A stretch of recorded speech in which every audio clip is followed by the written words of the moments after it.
Formula One pre-season testing sometimes raises more questions than answers. So in this edition of Tech Talk, we're going to turn that all around and we're going to try and answer some of your questions about these brand new 2026 Formula One cars. Stay tuned for a whole deep look at a number of not just interesting questions, but very interesting details on racing cars that may be in small pieces. We've had a good question come in about why do the 2026 Formula One cars do this when they want to practice their starts.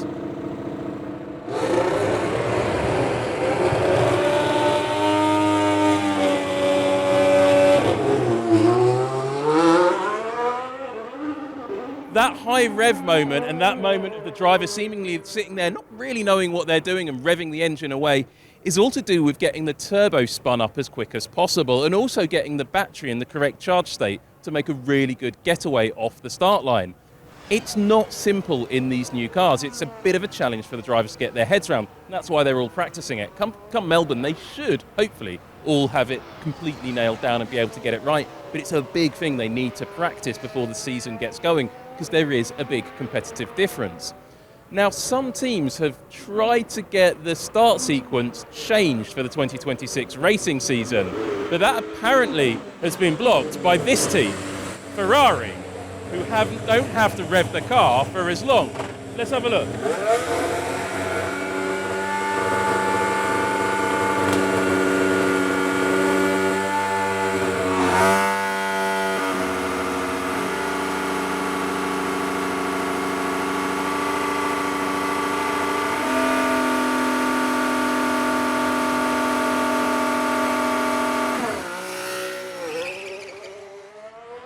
Seems much the same to me, but Ferrari apparently, by news stories, have blocked that approach to change the start sequence.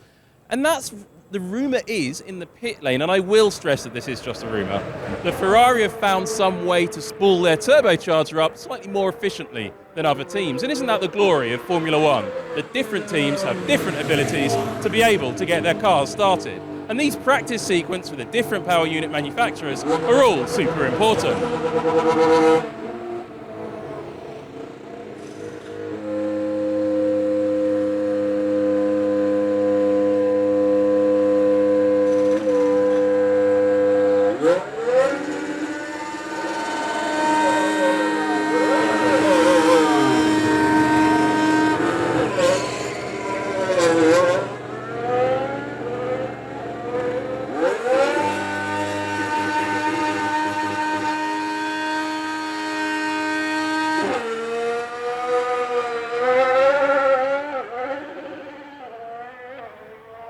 And as you can see in here, different manufacturers and different teams, different drivers have different approaches to the start sequence. Another question's come in which seems quite pertinent. Why do mechanics stand in front of the garage when you're trying to look at the car? Well, the answer's quite simple. They don't want me to look at the car. In fact, they don't want you or anybody else to look at the car because we might see its secret bits. Aston Martin is one of the teams that's been doing that quite a lot during this test. It's totally allowed during testing. In a race weekend, if you do this, you're not actually allowed to block the car with humans. You can't block it with equipment or the covers. However, there are some interesting rules which a lot of people don't really talk about very much. You can see the covers, the covers that the team can put in front of the garage, and those can only be put in front of the car, even in testing, if the floor has been removed from the car. Aston Martin has the floor on the car, they can't use the covers, but in testing, they can use the humans. So quite often what you'll find is as you move along and try to look at the car, the mechanics will come along with you for a little ride, and we have a nice little game of the mechanics try to block the car, we try to look at the car, and it sometimes works, it sometimes doesn't. Aston Martin, though, in particular, has been quite interesting in the way they've been blocking the car over this test. And it's a bit of a mystery, maybe one for you to solve at home. Whenever the Aston Martin car is started, they really don't want me to have a close look at it. They don't seem to mind too much when it's not running or when it's just sat in the garage, even some of the bodywork removed. They don't seem to care too much about that. What they don't want me to see is the fire-up procedure on the Honda power unit. And the curious thing has emerged to me. Every time they don't want me to look at that Honda power unit, It's because the nose isn't fitted to the car until the power unit is fired up. Now that doesn't really make any sense. There's nothing in the nose that's got anything to do with the power unit, so why can't they fire up the car without the nose fitted? It may just be coincidence. It may be a little game by Aston Martin of, we'll hide this bit over here so you're not looking over there at the bit we really want to hide. And I asked some of the mechanics about it, and they said, how do you know we're hiding anything? Well, right now the yellow tape is up, and that means they're doing some work on the hybrid system. But the mechanics still clearly very keen for us not to look too closely at this lovely new green car.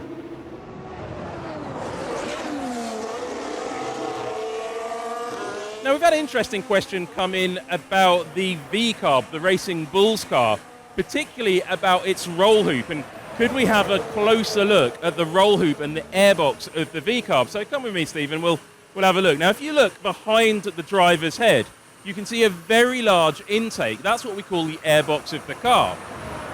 It's probably the biggest, well, it is the biggest on the 2026 cars on the V-Carb. And now you can see that triangular section behind the driver's head that goes up. It's not painted, it's bare carbon fibre. Now the centre part of that triangular section is where the air goes into that Ford-branded Red Bull-built V6 engine. But the segments either side of it are purely used for cooling the car.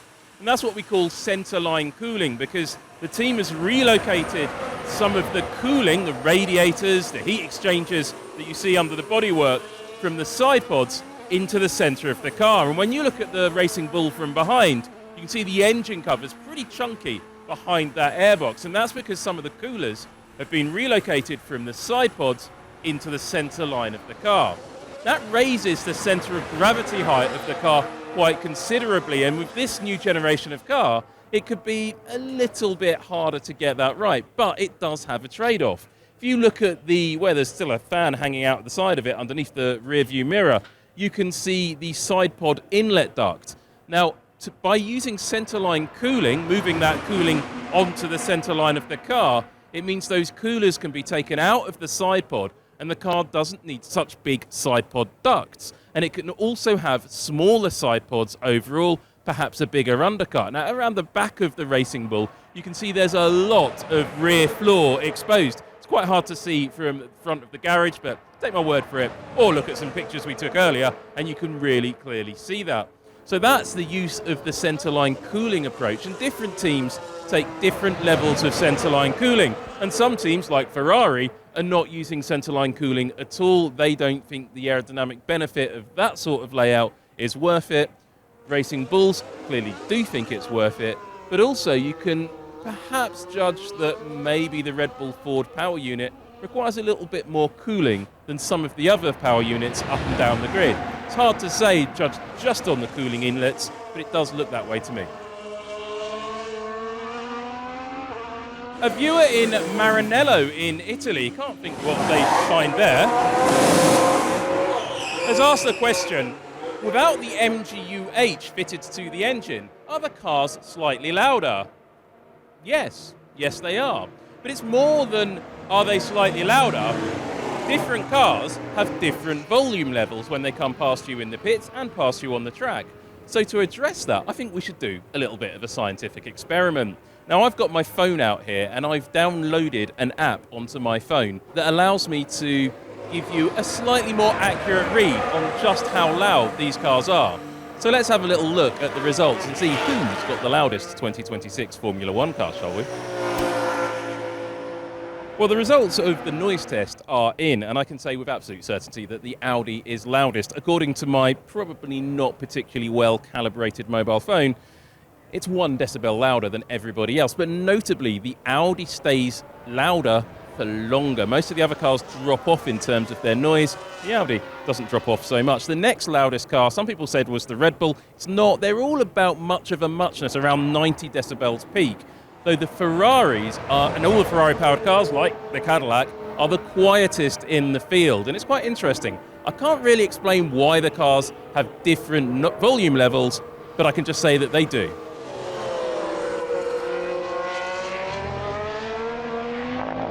Is Alpine's rear wing more effective in terms of overall aerodynamics when it's activated? Well, let's have a look. Alpine have done things slightly differently with their rear wing. There's been quite a lot of discussion about it. And every car has adjustable aerodynamics, active aerodynamics, front wing and rear wing. It's not like the old DRS, it's a bit more powerful, a bit more effective. The rear wing on the Alpine is pivoted differently. So the back end of the wing, the rearmost section of the wing, the top surface, drops downwards, and it looks like the whole wing has gone missing as the car goes down the straight. Other teams have pivoted the wing at the front, so the front of the wing pops upwards and opens a slot gap. Audi, on the other hand, they're literally somewhere in the middle, and they pivot the wing absolutely in the centre of the two wing elements. And that makes a real difference aerodynamically. Which is best? Give me all of these cars and a wind tunnel in a few weeks and I'll tell you. Or just look at the race season this year and we'll probably work it out, because the best solution will be copied by everybody else. Sticky uppy bits, question mark? Well, yes. Here's a question we get asked quite often in pre-season testing and sometimes in free practice, actually quite often in free practice. What are the big grills mounted around the different cars at the start of each session? They're what we call aero rakes, but I think that's actually a really rubbish description. They're aerodynamic sensor arrays, so those big bits of scaffolding that are mounted all over the car, all of those little points on that scaffolding are mounted with airspeed or air pressure sensors, so the team can understand what their airflow around the car is doing and whether it replicates what they're seeing in the wind tunnel and in the virtual wind tunnel of computational fluid dynamics, or CFD. And that, if they can get all of those things to agree, the sensors on the car, the green stuff they splatter all over it for flow visualization, the wind tunnel and the CFD, well, that's good correlation, and that's what that's all about. And you'll see it all the way through the season, and you'll see a huge amount of those aerodynamic rakes, or those big sensor arrays, all the way through the start of the season in free practice sessions in particular. So keep your eyes peeled for that. It's going to be a big feature as people learn about these new cars and these new regulations as the season goes on. What you're looking at there by the eye of the sponsor's logo on the front wing end plate of the Mercedes is the front tyre sensor. Now, every single car in the field has a tyre sensor mounted to the front wing end plate on either side of the car. That's really normal. Teams have been doing that for ages, and it lets them see the tyre temperatures as the car's going around the track. Pretty important stuff. However, a question's come in, which I think is a really, really good question. Why do some cars not have front tyre sensors? And when this question first came in, I was wondering what they were talking about, because, well, every single car does have front tyre sensors fitted. You can see it clearly on the Mercedes there, you can see them on the Ferrari next door, and you can see them on most other cars. Most other cars. And the questioner is exactly right. It does look like some cars are not fitted with the front tyre sensors. But all is not that meets the eye. Some of the front tyre sensors are beautifully hidden within various elements and various aspects of the front wing end plate. Hopefully you can see some pictures on the screen right now which show you some of the interesting installations. Alpine's, for example, is almost invisible, and there's some other really nicely integrated designs. And that is, I guess, an aerodynamic gain. Some of the teams look at those tiny, marginal gains for how they mount an even tiny little sensor like that little sticky outy bit. Well, they want to get rid of that, maybe to reduce drag, or maybe to make what the end plate does a little bit more effective. Now, as you can see on the McLaren, the front tyre sensor is really, really clearly obvious, isn't it? Can you see it?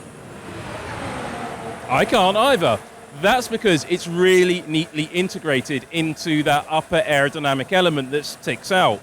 The element itself has got a really interesting wing shape. It almost looks like it's the wrong way up for a racing car, doesn't it? It looks like an aircraft wing that would almost generate lift. But in the picture you can see on your screen now, I took earlier, you can actually see where the tyre sensor extends from the rear of that aerodynamic element.